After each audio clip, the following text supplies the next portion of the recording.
నమస్కారం. ఈనాటి మన ఎక్స్ప్లెయినర్కు స్వాగతం.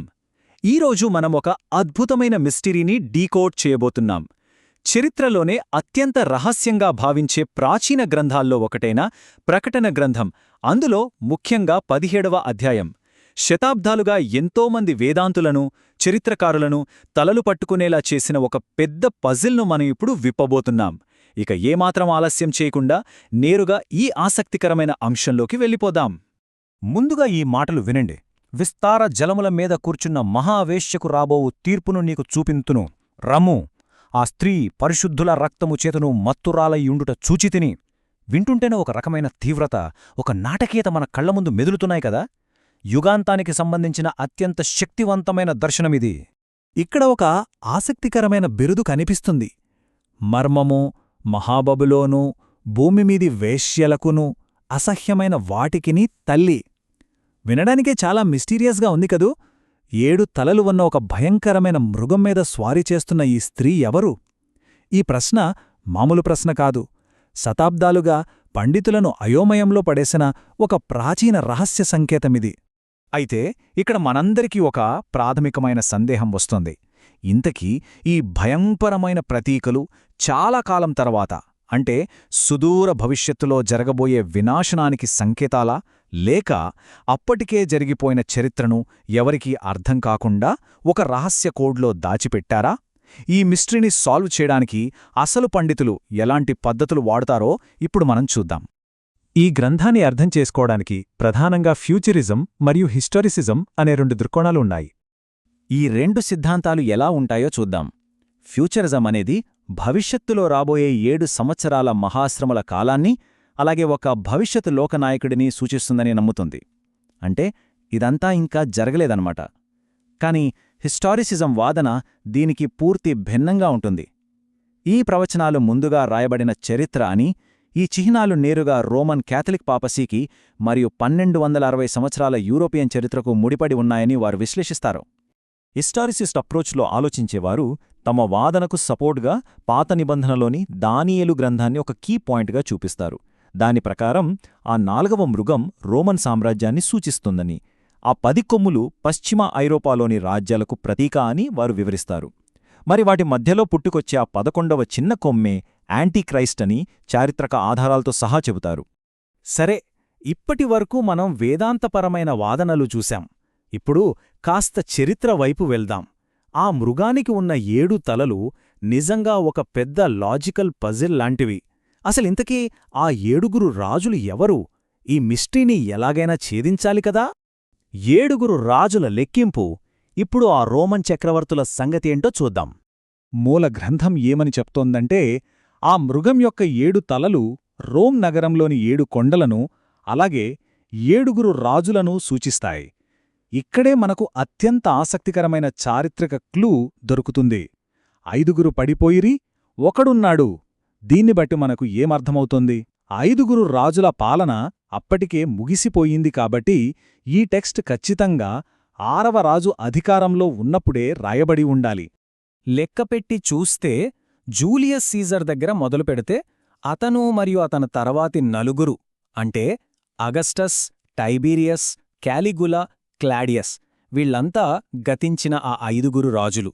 ఇక వాక్యంలో చెప్పిన ప్రస్తుతం ఉన్న 6వ రాజు ఎవరంటే సాక్షాత్తు ఆ క్రూరుడైన నీరో చక్రవర్తి అన్నమాట. అంతా కరెక్ట్గానే ఉంది అనుకునే లోపు ఈ నీరో సిద్ధాంతంలో ఒక పెద్ద లాజిక్ మిస్ అవుతుంది. నీరో చనిపోయాక రోమ్ సామ్రాజ్యంలో విపరీతమైన గందరగోళమొచ్చింది. గాల్బా, ఓతో, విటెలియస్ అనే 3 తిరుగుబాటుదారులు కేవలం కొన్ని నెలలు మాత్రమే పాలించారు. దీనివల్ల ఆ కంటిన్యూయేషన్ దెబ్బతినడమే కాకుండా ప్రవచనంలో చెప్పబడిన ఆ 7వ, 8వ రాజులు ఎవరో కనిపెట్టడం దాదాపు అసాధ్యంగా మారిపోయింది. అందుకే చరిత్రకారులు మరో కొత్త కోణంలో ఆలోచించారు. రోమ్ సామ్రాజ్య స్థాపకుడైన అగస్టస్ నుంచి లెక్కను స్టార్ట్ చేసి మధ్యలో వచ్చిన ఆ 3 తిరుగుబాటు రాజులను పక్కన పెట్టారనుకోండి. అప్పుడు 6వ రాజుగా వెస్పాసియన్ కరెక్ట్గా సరిపోతాడు. అలాగే కొద్దికాలం మాత్రమే పాలించిన ఆ 7వ రాజుగా అతని కొడుకు టైటస్ కూడా ఖచ్చితంగా సరిపోతాడు. ఇది చాలా లాజికల్గా ఉంది కదూ. ఇక ఈ మొత్తం సీక్వెన్స్లో అసలైన ట్విస్ట్ ఇక్కడే ఉంది. అదే ఆ 8వ రాజు. వెస్పాసియన్ 2వ కుమారుడైన డొమిషియన్ ఈ 8వ రాజు అనేది పండితుల గట్టివాదన. ఎందుకంటే వాళ్ళ నాన్న వెస్పాసియన్ అఫీషియల్గా సింహాసనమెక్కడానికి ముందు డొమిషియన్ అతని తరపున కొద్దికాలం పాటు డమ్మీగా పవర్ ఎంజాయ్ చేశాడు. ఆ తర్వాత మళ్లీ అధికారంలోకొచ్చాడు. గ్రంథంలో వర్ణించిన ఉండి లేకపోయిన మృగం అనే క్లూకి ఇది పర్ఫెక్ట్గా మ్యాచ్ అవుతుంది. ఇప్పటివరకు మనం రోమన్ చరిత్రకారులు చుట్టూనే తిరిగాం కదా. ఇప్పుడు కాస్త బ్రేక్ తీసుకుని రోమ్ సామ్రాజ్యాన్ని పక్కన పెడదాం. అసలు ఈ అద్భుతమైన గ్రంథం యొక్క మూలాలు పాత నిబంధనలో ఎక్కడ ఉన్నాయో ఇప్పుడు మనం అన్వేషించబోతున్నాం. ప్రాచీన యూదుల సాహిత్యం మరియు యెషయా గ్రంథములో దీని మూలాలు ఎలా ఉన్నాయో గమనిద్దాం. ఇది చూడండి, ప్రకటన 17వ అధ్యాయంలోని బబిలోను వేశ్యకు, యెషయా 47వ అధ్యాయంలోని బబిలోను కుమార్తెకు మధ్య భలే ఇంట్రెస్టింగ్ పోలికలుంటాయి. ఇద్దరూ తమను తాను పెద్ద రాణులుగా ఫీలవుతూ విర్రవీగుతారు. అలాగే ఇద్దరూ సడన్గా తమ పవర్ మొత్తం కోల్పోయి నగ్నంగా మార్చబడి ఘోరమైన అవమానాన్ని, సర్వనాశనాన్ని ఎదుర్కొంటారు. ఈ కీలకమైన అంశాలను బట్టి మనకర్థమయ్యేదేంటంటే, ఆ రచయిత ప్రాచీన బబులోను ప్రతీకలను ఎంత స్మార్ట్గా వాడుకున్నాడో తెలుస్తుంది. అహంకారం, అబద్ధపు భద్రతాభావం, దేవుని ప్రజలను అణిచివేసినందుకు తగిన శాస్తి, ఇవన్నీ కూడా అప్పటి అత్యంత క్రూరమైన రోమన్ సామ్రాజ్యం మీద ఒక పవర్ఫుల్ విమర్శ చేయడానికి వాడబడ్డాయి. నిజంగా ఇదొక మాస్టర్ పీస్ అని చెప్పొచ్చు. ఒకపక్క వేదాంతపరమైన వాదనలు, మరోపక్క చారిత్రక ఆధారాలు, ఇంకోపక్క సాహిత్యపరమైన మూలాలు. ఇవన్నీ చూశాం కదా. వీటన్నిటినీ కలుపుకుంటే అసలు ఈ ఉత్కంఠభరితమైన దర్శనం వెనుక దాగి ఉన్న ఫైనల్ మీనింగ్ ఏమై ఉంటుంది?